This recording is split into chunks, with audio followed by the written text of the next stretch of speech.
5 अगस्त 2019 को घाटी में बड़ा फैसला लिया गया। वो फैसला था जम्मू कश्मीर से अनुच्छेद 370 को हटाना। तब जम्मू कश्मीर के उपराज्यपाल को कई शक्तियां दी गई और उसी कड़ी में एक बार फिर केंद्र सरकार ने उपराज्यपाल मनोज सिन्हा को दिल्ली के उपराज्यपाल जैसी कई अहम शक्तियां दे दी हैं। क्या घाटी में कुछ बड़ा होने वाला है? क्या फिर मोदी सरकार घाटी को लेकर कुछ बड़ा फैसला लेने वाली है?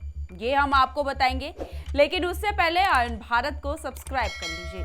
नमस्कार, मैं मंजू रुधियाल और आप सभी का स्वागत है आयन भारत में। जम्मू कश्मीर में विधानसभा के गठन के बाद भी पुलिस, पब्लिक एडमिनिस्ट्रेशन, लोक व्यवस्था, अखिल भारतीय सेवा और भ्रष्टाचार निवारण ब्यूरो से संबंधित अंतिम निर्णय का अधिकार उपराज्यपाल के पास ही रहेगा। प्रशासनिक सचिवों की नियुक्ति और स्थानांतरण पर भी उपराज्यपाल की सहमति आवश्यक होगी।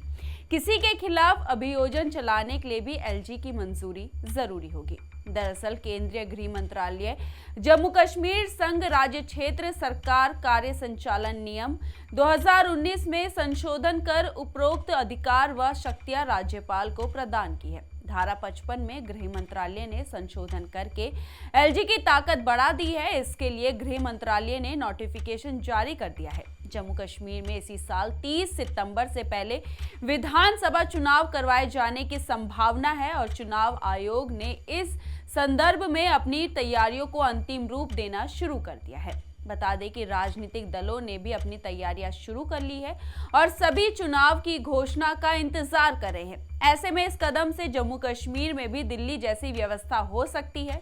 दिल्ली जैसी व्यवस्था की बात करें तो केंद्रीय गृह मंत्रालय की ओर से जारी अधिसूचना में कहा गया है कि प्रशासनिक सचिवों, अखिल भारतीय सेवा अधिकारियों की नियुक्तियों व स्थानांतरण व अखिल भारतीय सेवा अधिकारियों के संवर्ग पदों से संबंधित विषयों के संबंध में सभी प्रस्ताव प्रशासनिक विभाग के प्रशासनिक सचिव को मुख्य सचिव के माध्यम से उपराज्यपाल को प्रस्तुत किए जाएंगे। ऐसे किसी प्रस्ताव पर तब तक सहमति नहीं दी जाएगी या स्वीकार नहीं किया जाएगा जब तक कि उसे मुख्य सचिव के माध्यम से उपराज्यपाल के समक्ष नहीं रखा जा सकता।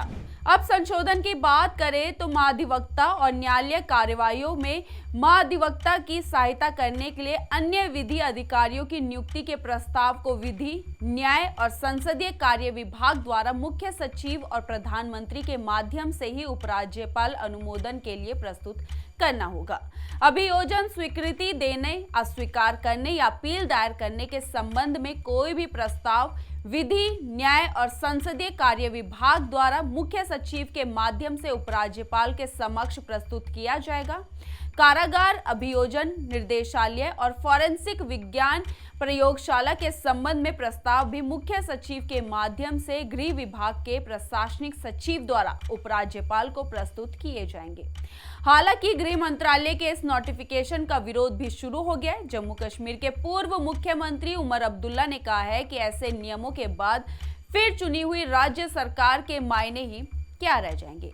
अब जहां जम्मू कश्मीर के उपराज्यपाल को केंद्र सरकार ने कई शक्तियां दे दी हैं, तो वहीं 30 सितंबर तक जम्मू कश्मीर में विधानसभा चुनाव करवाए जा सकते हैं। भाजपा सहित अन्य राजनीतिक दल भी चुनाव के लिए तैयार हो चुके हैं। भाजपा के कई शीर्ष नेता हाल ही में जम्मू कश्मीर के दौरे पर जा चुके हैं। कांग्रेस के भी कई नेताओं के प्रदेश में जाने की सूचना है। बता दें कि जम्मू कश्मीर में अंतिम विधानसभा चुनाव 2014 में हुए थे, जिसके बाद जून 2018 में भाजपा पीडीपी का गठबंधन सरकार गिरने के बाद चुनाव नहीं हो पाए थे। लेकिन अब जहां ये कयास लगाए जा रहे हैं कि इस सितंबर तक वहां पर विधानसभा चुनाव हो सकते हैं, उससे पहले केंद्र सरकार की इस बड़ी योजना नहीं बोलेंगे, लेकिन बड़े फैसले से कहीं ना कहीं कई अटकलें शुरू हो गई है। आपको पूरी खबर कैसी लगी हमारे कमेंट बॉक्स में जरूर बताइए और इस वीडियो को ज्यादा से ज्यादा शेयर कीजिए। धन्यवाद।